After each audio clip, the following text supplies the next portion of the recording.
دودھ سے بھری کیتلی اس کی بیٹی کے ہاتھوں سے اچانک چھوٹ کر نیچے گری۔ سارے کا سارا دودھ زمین پر پھیل گیا۔ وہ خاموشی سے ایک طرف بیٹھا یہ منظر دیکھ رہا تھا۔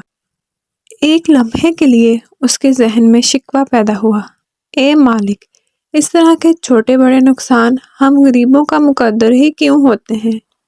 اگرچہ ایک ہی لمحے میں پورے دن کی کمائی کے برابر نقصان ہو چکا تھا، تاہم وہ زبان سے کچھ نہ بولا۔ اچانک اس نے ایک عجیب منظر دیکھا۔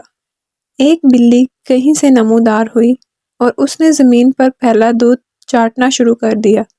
جب وہ جانے کے لیے مڑی تو ایک دم لڑکھڑائی اور زمین پر گر کر لوٹ پوٹ ہونے لگی۔